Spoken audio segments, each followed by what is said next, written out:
नेहा गर्ग और मैं हिंदी मिस्ट्रेस हूँ। मैं आज 10वीं क्लास के छात्रों को संधि के बारे में समझाना चाहती हूँ। संधि क्या है? संधि दो शब्दों से मिलकर बना है, सम प्लस दी, समधि, जिसका अर्थ होता है मिलना। जैसे हमारी रिश्तेदारी में भी होते हैं समधि, आपस में मिलते हैं, वैसे ही संधि का अर्थ भी होता है मिलना। जब दो शब्द मिलते हैं, दो शब्द का मतलब पहला शब्द की अंतिम ध्वनि और दूसरे शब्द की पहली ध्वनि आपस में मिलकर जो परिवर्तन आता है उसे संधि कहते हैं। संधि तीन प्रकार की होती है: स्वर संधि, व्यंजन संधि, विसर्ग संधि। हमारी 10वीं कक्षा में केवल हमें स्वर संधि ही दी गई है, हम उसका ही विस्तार से विश्लेषण करेंगे। जो स्वर संधि है वह आगे 5 प्रकार की होती है। सबसे पहली है दीर्घ संधि। दीर्घ का अर्थ होता है बड़ा।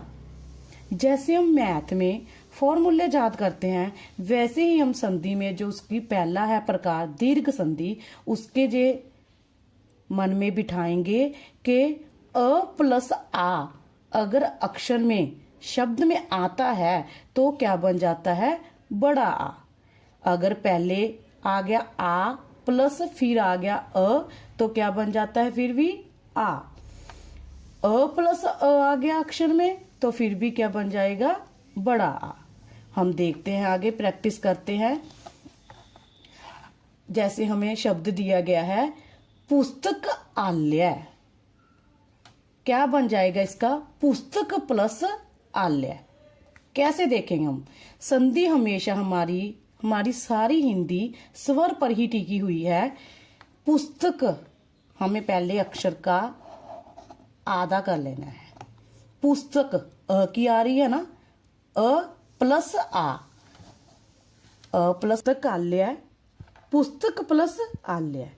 हमने पहले पढ़ा था, पहले शब्द की हमें अंतिम ध्वनि देखनी है और दूसरे शब्द की पहली ध्वनि देखनी है। देखो क में अ की आ रही है। हमारे सभी व्यंजन स्वरों से ही मिलकर बने हैं। जैसे क है, पहले क को ऐसे लिखते थे, क प्लस अ, फिर जाकर पूर्ण क बना है। क के पैर में हलंत प्लस अ, फिर हम क के पूर्ण स्वर में पूर्ण व्यंजन के रूप में हम आए हैं। ऐसे ही ख ग सभी हमारे जो शब्द हैं, व्यंजन हैं, वह स्वरों से मिलकर बने हैं। पुस्तक आल्य, पुस्तक प्लस आल्य। हमें अक्षर का आधा कर लेना है सभी अक्षर में। ए स्वर संधि में हमने ध्यान रखना है।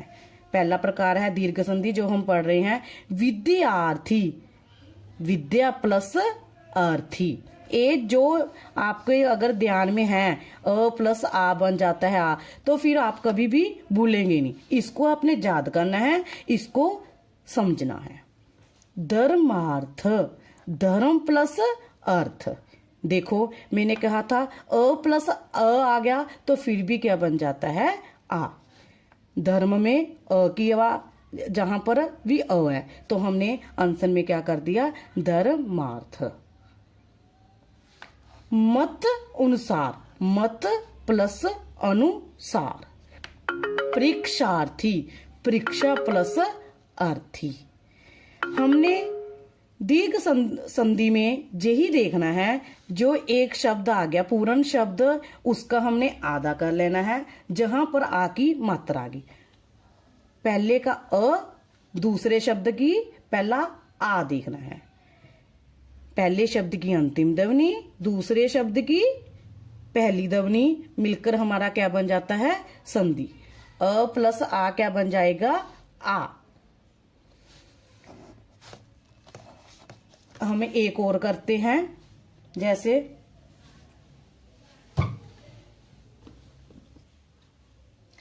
चिकित्सालय,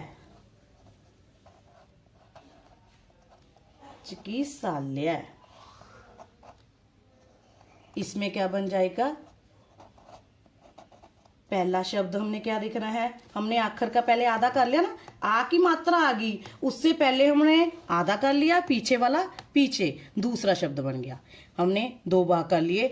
आपको पेपर में जे भी आ सकता है, करने के लिए जे भी आ सकता है। पुस्तकालय पढ़ा होगा तो आपने क्या डालना है, पुस्तक प्लस आलय। आपको जे भी आ सकता है, पुस्तक प्लस आलय, तो आपने क्या कर देना है, पुस्तकालय। कहने का मतलब बीच में शब्द में क्या डालना है, आ की मात्रा।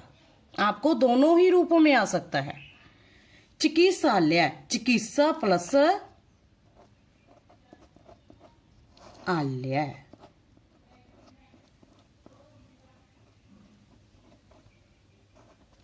समझ में आ गया बच्चे? आगे हम कल को दूसरा करेंगे। इसका प्रकार दीर्घ संधि में हमने शब्द का आधा कर देना है, पहले अ को देखना है, दूसरे शब्द में हमने क्या करना है, पहली ध्वनि को देखना है। पहले में पिछली ध्वनि और दूसरा शब्द जब शुरू होता है उसकी पहली ध्वनि। ठीक है बच्चों।